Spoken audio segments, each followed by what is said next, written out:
And then for today, the format is a presentation followed by an open question and answer session.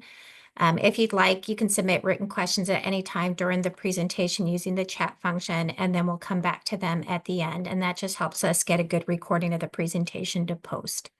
So again, thank you for joining us today, and I'm going to turn it over to Andy Escobar now with the Sustainability and Resilience Office. Thanks, Shauna. Good afternoon, everyone. Thank you for joining the public meeting to learn more about the Residential Energy Equity Roadmap. As Shauna said, my name is Andy Escobar. I'm the Energy Equity Coordinator in the Sustainability and Resilience Division, and we're within the Transportation and Sustainability Department. I'm here this afternoon to provide you all with an update on what our division has been working on in regards to residential energy. Before we get into the details of the work, I understand not everyone is familiar with the term energy equity. So energy equity to us means to promote policies and programs informed by the community's input and designed to meet the needs of all individuals in relation to accessible and affordable residential energy in Tempe. Essentially, we believe it's important that our residents should be able to afford to cool their homes. From previous conversations, we have heard from residents about their struggles with affording their energy bills and wanting more support from the city. In response, we have been working with a focus group of residents to provide feedback on issues related to energy use and extreme heat challenges in order to co-create our city's first residential energy equity roadmap that outlines the direction of programs, policies, and infrastructure recommendations, all with the goal of helping residents meet their energy use and extreme heat challenges. So I mentioned a focus group. I want to provide you with context of that before jumping into the roadmap. In February of last year, our division formed what we call a climate justice advisory group that was primarily made up of community members from Northeast Tempe. The targeted focus was based on the city's heat priority scores and energy burden data, which were used to identify areas of Tempe most affected by high energy costs and extreme heat. So 8 monthly bilingual workshops were held where we discussed energy and extreme heat topics with residents, and the following actions and strategies that you will see are the proposed ideas of residents that came from those conversations. I want to explain how this roadmap is structured to ensure clarity as I use terms like themes, actions, and strategies throughout the presentation. All of the feedback we received from residents has been organized into 3 themes: energy efficiency, renewable energy, and urban cooling. Within each of these themes, there are specific actions, and each action is further broken down into detailed strategies on how each action will be implemented. Because of time constraints, we won't be going through the entire roadmap, but I will highlight certain actions and strategies throughout. You will be able to review the full roadmap and all of the strategies either by heading to our website, tempe.gov/energy-equity, or heading over to the Tempe Forum to provide feedback via our online survey. And I will have the links for you on the last slide of our presentation. Okay, so the first theme focuses on actions aimed at connecting residents with energy efficiency resources. Energy efficiency means using less energy to cool your home in the summer or heat in the winter, providing a cost-effective way to lower electricity bills. What you're seeing on this slide are 2 federal government resources. One, the Low Income Home Energy Assistance Program, which assists residents with utility bills, and 2, the Weatherization Assistance Program, which provides free home improvements to reduce energy costs by increasing the energy efficiency of homes. And again, these are free programs to tap into. From our research, we found that Arizona doesn't receive its fair share of federal funding, and we rank among the lowest on a per capita basis. We currently rank last in the nation for LIHEAP, which is the first program, the Low Income Home Energy Assistance Program, and 47th place for the Weatherization Assistance Program. These two programs are beneficial resources for households to help with utility bill payments and home improvements. But we also found out from our focus group of residents is that most of them have not heard of these resources or even qualify for them. So going into the actions, the first set of actions we propose revolves around federal funding that the state already receives. Our first action is to enhance communication and connect residents to these existing resources. One, by expanding communications across all city platforms like our website, social media, and newsletters. And two, establishing an Energy Resource Hub webpage on the city's website that provides links to the various programs from the state and federal government and utilities that residents can apply to. Our second action is advocating for expanded access to federal programs like the Low Income Home Energy Assistance Program and the Weatherization Assistance Program. Those are the two from the previous slide. The state has plans to advocate for increased LIHEAP funding, and we want to support and contribute to that effort. We also want to advocate to the state that oversees the Weatherization Assistance Program to expand the range of languages offered both in collateral material, so that's pamphlets, the website, and their customer service.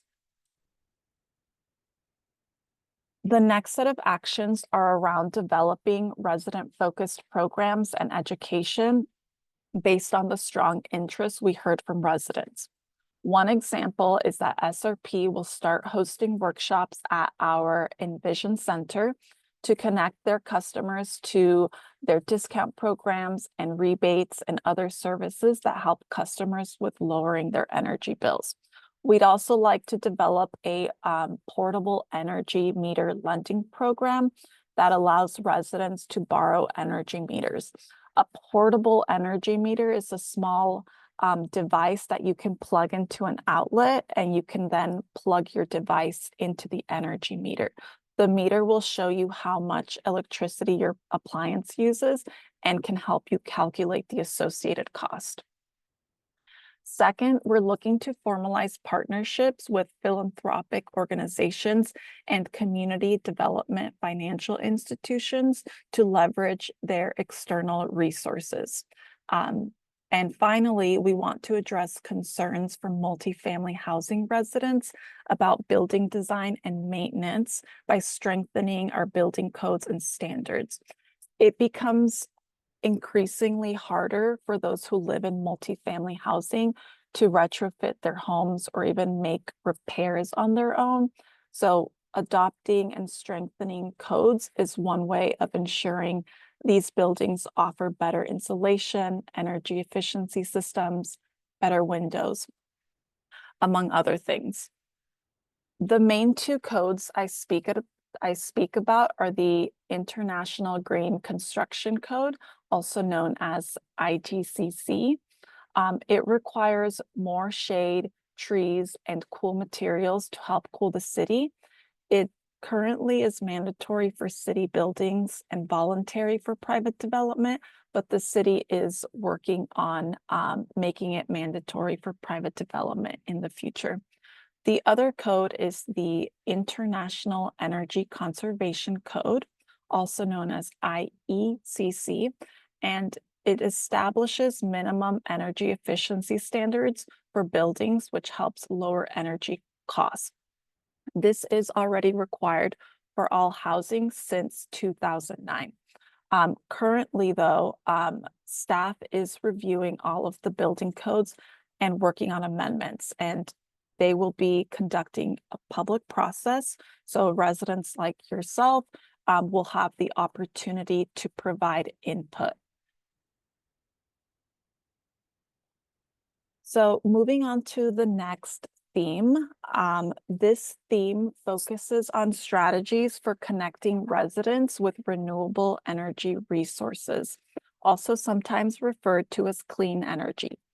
I first want to walk you through some definitions. So we have two types of energy sources. One, fossil fuels, such as oil, coal, and natural gas. The burning of fossil fuels releases toxic pollutants into the air, contaminating the environment and leading to harmful public health effects. This, this, this type of fossil fuel energy is typical for powering homes and vehicles. The second source of energy is what we call renewable energy.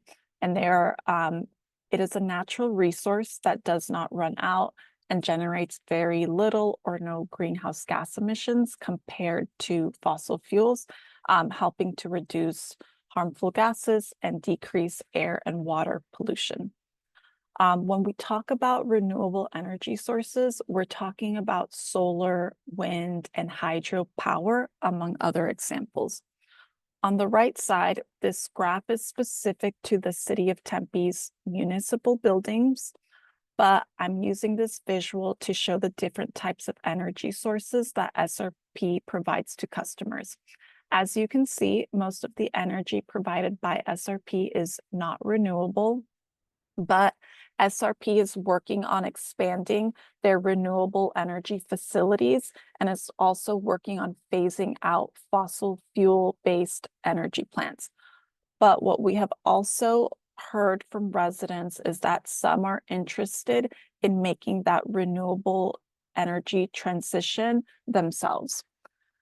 So while some households can install rooftop solar on their own, many households still find this financially unfeasible. So our first action is to help households transition to renewable energy sources. This includes looking to see if there are opportunities to streamline our city's rooftop solar installation processes for households. This includes partnering with Solar United Neighbors, a nonprofit that helps people make informed decisions about solar and connect people to financing options. The second action under this theme is advocacy for advancing equitable energy policies at the state level. We would like to advocate for better solar policies. The current system does not favor households as compared to other states. We also aim to support the continuation of utility energy efficiency programs. So rebates, the money that you get back for home improvements, like installing energy efficient HVAC systems, which are currently at risk of being defunded. This action also involves engaging with electric utilities and state agencies to address energy affordability and to advocate to stabilize rates to prevent constant increases. Moving on to the third theme. So this theme focuses on strategies for connecting residents with urban cooling resources. Urban cooling aims at lowering temperatures in city areas to combat the urban heat island effect, where cities tend to be hotter than nearby areas with more plants and trees. Urban cooling is relevant to this roadmap because outdoor heat directly impacts indoor temperatures, influencing energy usage and costs.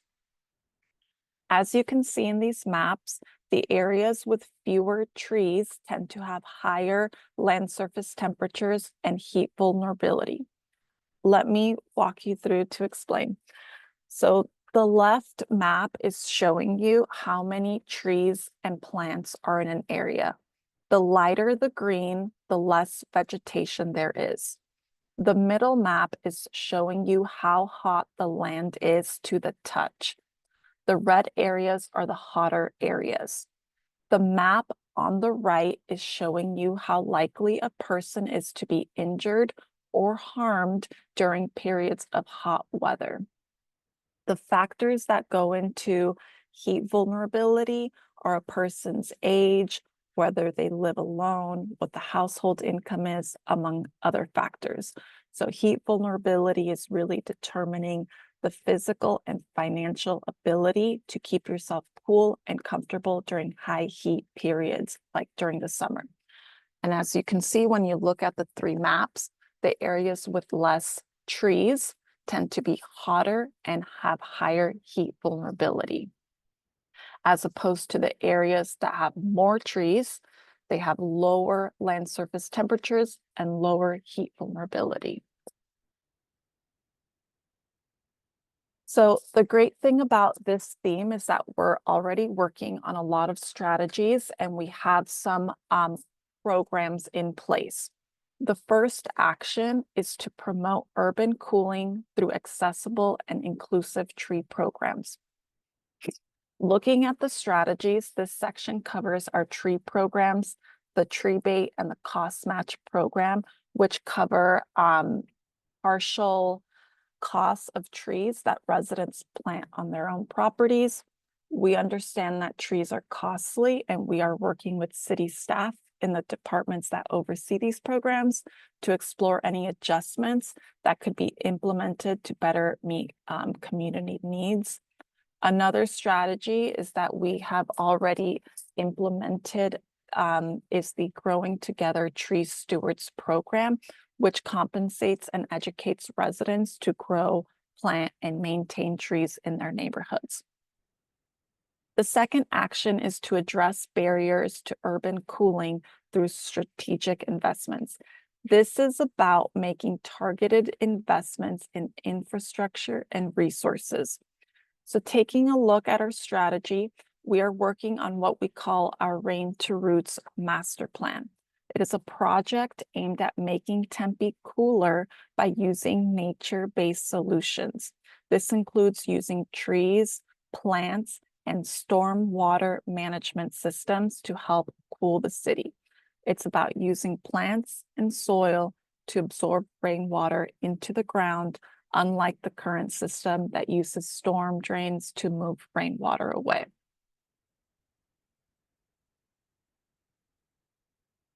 Before we move into the Q&A, I want to again point out that the roadmap has over 30 strategies, and so there were some things I left out in the presentation. I do encourage you all to head to our website, tempe.gov/energy equity, to view a draft of the entire roadmap. I also want to point out a couple of other ways you can provide feedback apart from this public meeting. We have an online survey open on our Tempe Forum website. If you look at the bottom corner or on the right side of the slide, there's a QR code you can scan and that'll take you right to the survey. You can also visit our website, tempe.gov/energy equity, where there's a link to the survey as well. Another option is to submit a comment to City Council. We'll be giving them a presentation about this roadmap, and you're welcome to share your feedback either online or in person. If you'd like to participate in a council meeting, you can find all the details at tempe.gov/council meeting info. And with that, I will take any questions. I'm going to stay on this slide though, so you guys can scan the QR code. Thank you, Andy. So please feel free to put your questions in the chat or on the bottom bar of your Zoom, there'll be a react with a heart. And if you go there and press on that, then there's also a raise hand feature if you'd wanted to ask a question out loud. David, if you want to go ahead. Yeah, I have a comment because I'm concerned about the mandatory building codes. Like we're talking about how trees can be expensive, and you have to think about what happens when you add in trees and windows and car chargers, and it all can really start to add up.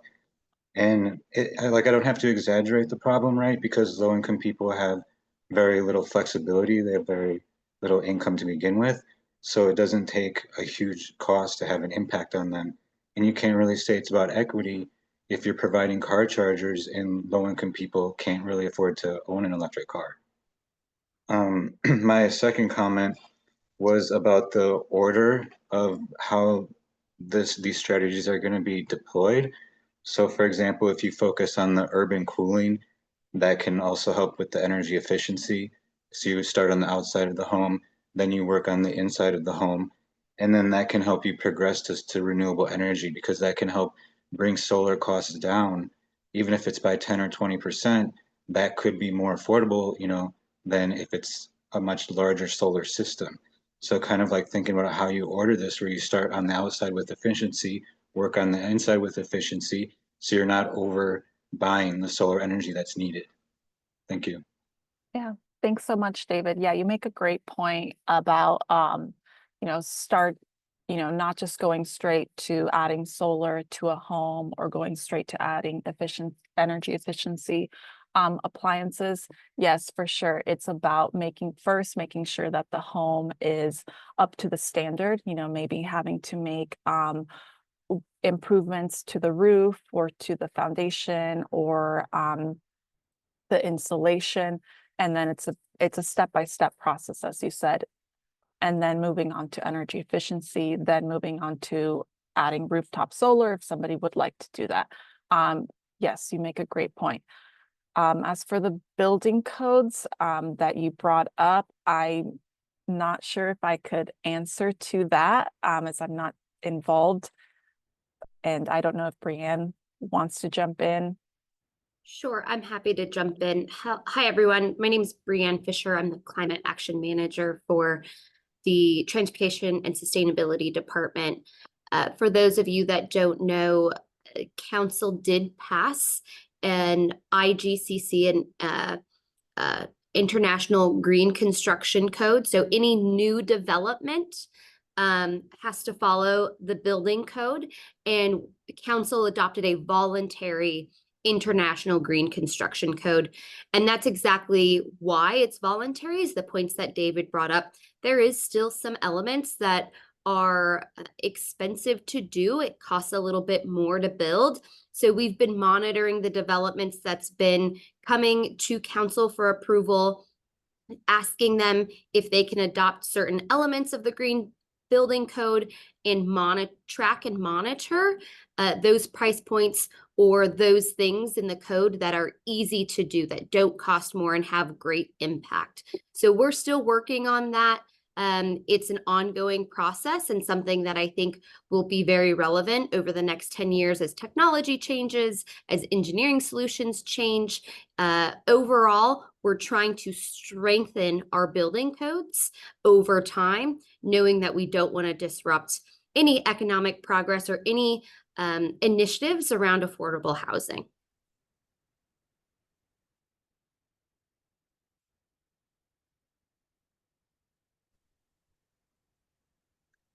Hey, Andy and everyone, this is Shauna. I had some technical difficulties, so ran next door.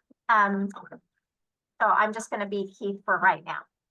So the next question that we had in the chat was, how can the city partner with local businesses which provide energy efficiency solutions to amplify the impact of SRP's demand rate plans and help residents save on energy bills while improving comfort and preventing grid issues during extreme heat? Yes, I see the comment in the chat. Thanks for that. And thank you, Ari. I believe we were emailing each other. So it's fantastic to hear that you have a company that provides something to help with energy efficiency here for Tempe residents. I do want to point out, like I said in our email, that we do have a public RFP process. So if a city department is wanting to request services from a specific company, we do have to go through a public request for proposal process where vendors like yourself can apply. there are other opportunities to promote your business to Tempe residents. I believe, and correct me if I'm wrong, Shauna, we have a water bill newsletter that goes out to residents monthly. And we know that some businesses advertise their products on there. And we can connect you to the right department for that. Thanks for your question, Ari. And are there other questions? I don't see any others in the chat. Or if you can't find the raise hand, feel free to come off mute and ask your question as well.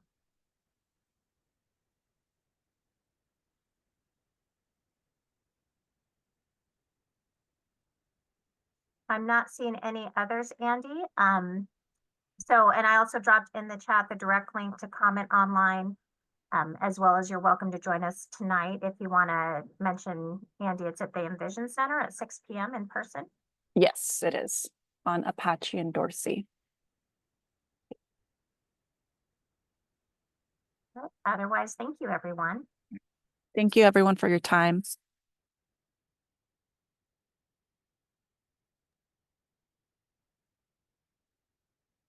Then, Andy, if you don't mind just hitting stop recording.